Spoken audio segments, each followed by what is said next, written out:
Okay, I'm back. Yeah, a lot to do this morning. I had to vote. I first had to tell you I was going to vote, then I had to vote, and then I had to tell you about how I voted, and that you should too. The campaign is not over. The campaign for me may be over because I've cast my ballot. I've done my due diligence, I think, and casted my ballot.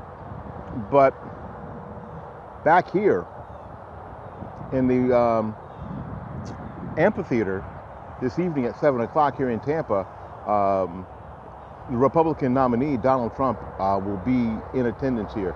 He has been on this property a number of times during his campaign because, and you can't see it, but I'll point to the direction, and a lot of people who are from here will know. Back that direction is the Florida Fairgrounds, and he was here the last time when Fight Back Media covered that event. Unfortunately, we won't be covering this event. This is as close as we're going to get. That's the Florida Amphitheater. I guess they're calling it the Florida Amphitheater. I'm not sure what they're calling it anymore. It used to be the 1-800-GARY Amphitheater. I'm not quite. Oh, it's the. It's a credit union amphitheater, and coming around the corner is a Trump-Pence vehicle. I guess this is a place for the candidates to rest and to get ready for when they come here.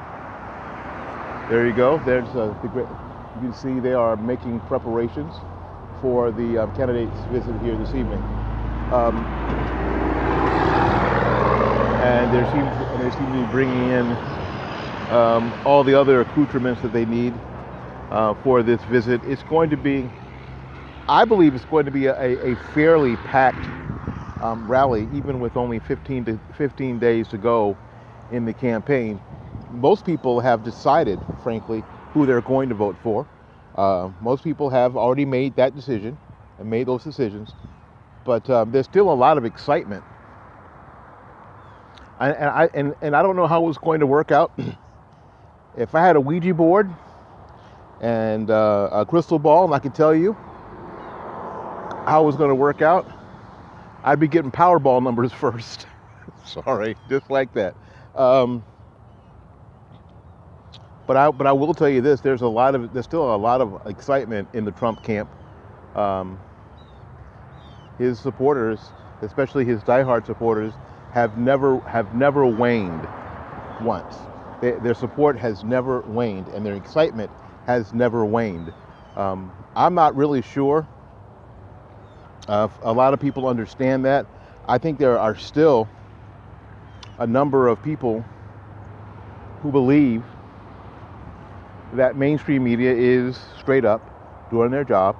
There are a lot of people who still believe that that mainstream media can be trusted, and that alternative forms of media cannot be trusted because they are not the typical journalist and didn't go to the same schools and don't have the same degrees and on and on and on. But the fact of the matter is that this election is going to be decided because of those folks who are the alternate media.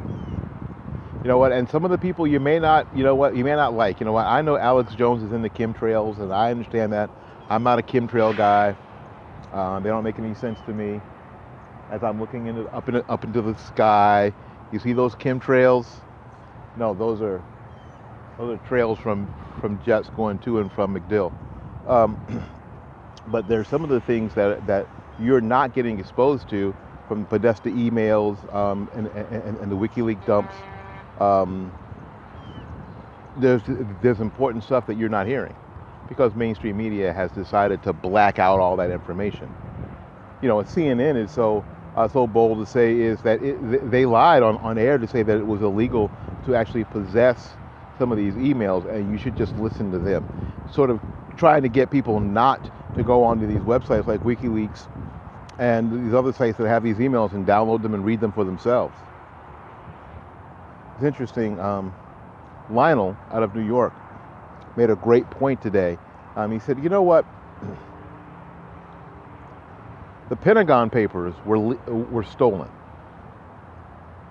And those journalists with stolen information, I'm saying stolen because of the terms that the left is using, won Pulitzer Prizes, were lauded as great journalists, and that stuff was stolen too. So why is it now that when Julian Assange comes up with information that is leaked, hacked, however it's gotten, and it's true, is that problematical for the left? Don't you find it interesting that what the mainstream media has pivoted to is how the information got received? Do you know that they're not even talking about the validity of the information? Because they know it's true. I mean, you can't you can't threaten somebody, you can't blackmail somebody with something you made up. You can only blackmail somebody with the truth. So they're not even talking about how true this stuff is. But you know what? In the next few days, we here at Fight Back Media are going to do just that. We're going to get the truth out. We need your help. Go to fightbackmedia.com, click the donate button, so we can make sure that we can continue to broadcast. We can make sure that we continue to do these videos. We can make sure that we can continue to do the things that we need to do to get all the information out and to fight back against the mainstream media narrative and their lies and omissions. Thanks so much for watching. Until we see you again, go out there and learn something, love somebody, and for goodness sakes, you gotta take care of yourself.